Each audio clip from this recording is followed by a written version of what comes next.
Welcome to the Aromatic Journeys. The reason that Sara and I wanted to start this series is because we travel so much and we go to so many wonderful places in nature. And we meet distillers all over the world who are producing wonderful aromatic treasures. And we wanted to start producing our own. So we're here with this Sierra Juniper. And this particular tree likes to grow at very high altitude. We're in the Stanislaus National Forest in the Sierra Nevadas in California. And we're at about 8,000 feet. And this is going to be one of the oils that we will be distilling and making available to everybody to share the fragrance of our travels and journeys, explorations. This is actually a rare opportunity because we're here in the winter, which is when the conifer trees produce the highest quality and the highest quantity of essential oil. What's interesting is that the winter has come and the pass is still open. The road is still open over the high alpine areas, and so we can actually get in and harvest, because normally the road would be closed at this time, and if we were to get up here it would be miles of snowshoeing.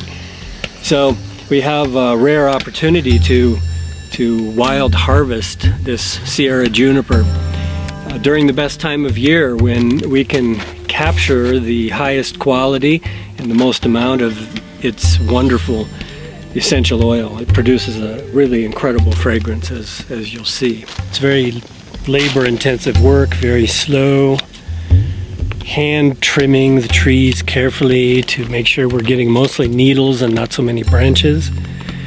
And we will end up gathering a whole truckload, and out of that we might get 1 liter of oil. And people don't really know how valuable essential oils are until you actually do this work and see how little you get, how labor intensive it is and how little you get for it. And so that helps people to appreciate how valuable an oil is, not just in terms of its medicinal qualities, but also how much work and labor goes into it. But what I enjoy, and the reason that we started doing this more ourselves, is because this is a very special experience to be out in the high mountains and to be able to experience this tree directly, personally, at this first stage of actually meeting the cosmological elements of the sun and the moon and stars and the high alpine fresh air, the prana, the life force that's up here that these trees have. So my meditation when I do this, like always when I'm working with the plants, is recognizing the life force that is in here. And so that's why I find special enjoyment from being outside doing this. It's not only extremely healthy, beneficial to be up in the high mountains doing this, but it's also a way to commune with the life force of nature as we gather this life force in the form of this particular Sierra Juniper. For me, one of the things about the Sierra Juniper that I appreciate so much is that it actually stands out, its presence stands out for me in this magnificent forest, the high alpine regions of the high Sierras. And one of the things that I really love about the juniper is when you break open the berries,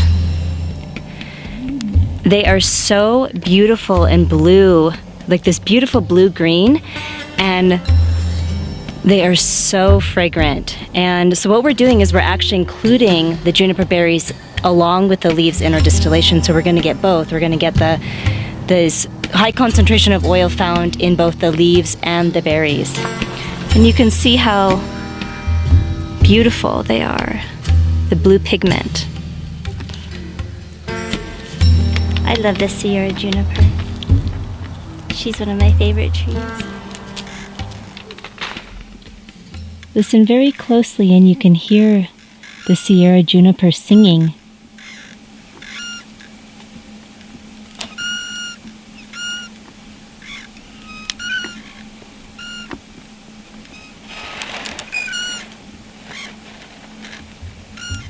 Here David and I are in this special conifer forest in California.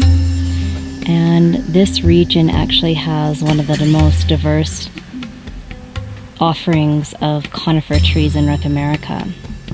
And even though there are so many special trees here, so many special different conifers, the Sierra Juniper actually really stands out in my mind, and you can really see why. One of the reasons that I have always liked this kind of work, wild harvesting the medicinal plants in nature, is because it's impossible to be in a normal, mundane state of mind. I mean, look at this tree. This tree is maybe 1,000 years old. And so when I'm harvesting these needles and berries and smelling this fragrance, what I'm thinking about is how old it is and all the seasons and years that it has seen. And therefore, when I take some of these needles, what they represent to me is distilled thyme, which we're going to take home and distill into an essential oil. So this is really why Sara and I are doing this aromatic journey, is just to remember our connection to nature and to appreciate these plants. And I think at some level, even though I'm trimming this old juniper here around the bottom branches, this thing is quite tall. I'm taking some of these bottom branches. I think it probably understands and feels at some level that my intention is to share its medicine with the people who are interested in it. And when those people come in contact with the oil from these needles and berries of this high alpine tree, they're actually coming in contact with all that time that the tree has lived here and this environment that's all around us here. The oil will contain all the medicinal benefits of the elements and life force that are here in the alpine region. So we completed the distillation of the Sierra Juniper, and we got this much oil from many hours of harvesting. You may not be able to see, this is not full, it's to here. And this has been sitting now for a week, which is always required to age the oil. When essential oils come out of the still, in the first 24 hours, they always have a kind of green herbaceous kind of note. Almost everything does. And that needs to settle. And then, of course, many oils get better and better and better the longer they age. Freshly distilled oils should age a little bit, at least to start to get a sense of what they smell like. So this oil now is really lovely. It's very, very light, very smooth. It's sweeter than most of the juniper oils that I've met. It's definitely a lot lighter, sweeter than the Rocky Mountain juniper, the Scopulorum that we feature from the Sangre de Cristo Mountains. And the lesson that I would like to share personally is that if you work with a plant at this level of intimacy, where you go through the entire process of finding it, where it grows, studying its region, learning about its morphology, reading, looking at photographs to make sure you've got the proper identification, and then going out and spending some time in its environment, which is incredibly intense during the winter, and then getting in physical contact with it, trimming the needles, the leaflets, the berries, getting the fragrance of the fresh plant material, hauling it down the mountain, bringing it back to the still, putting it in the still.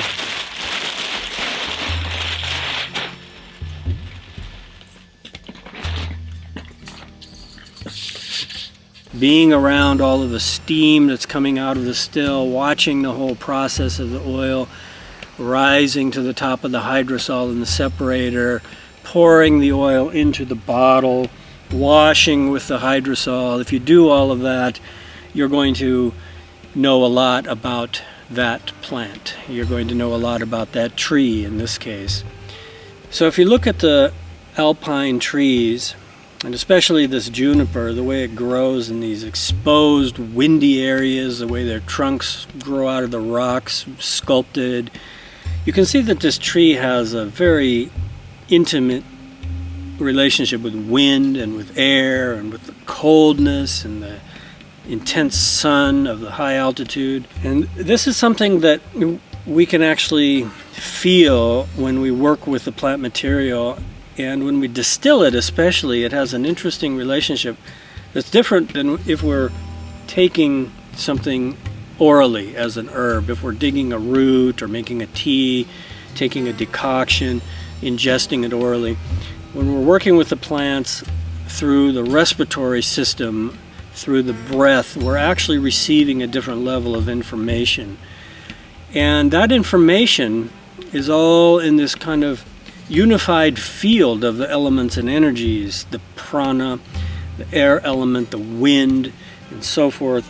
And all of that is contained in the steam and the chi, the vaporous nature of what's coming out of the stills, and that's connected to the breath. So when I got done with this entire distillation process and we ended up with this little bit of oil here, I felt that I had really come to know Sierra Juniper. This was a tree I had never met before.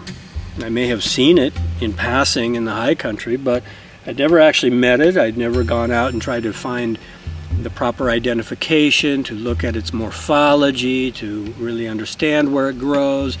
I had certainly never harvested any. I assume it has very similar therapeutic functions as the other juniper oils, but probably at a much higher level of medicinal purity and value and quality as well. But what I can say is that I now have a kind of intimate relationship, just at a body level, just from being around the tree and its elements and its environment, and having been breathing all this steam and vapor and all of this, using the hydrosol for washing. I can say now that I feel like I really have met the Sierra Juniper. We've learned a lot about the tree, about distillation, and we have a very fine oil to share with you that is an aromatic treasure representing our journey. Today, while I was harvesting the trees, I was thinking of what a special opportunity it is to be able to spend time in the forest under these conditions as an expression of our humanity, our interest in being closer to nature, and in being able to share something from our adventures with you. So thank you for joining us on the Sierra Juniper segment of our aromatic journey, and we'll have more in the next one.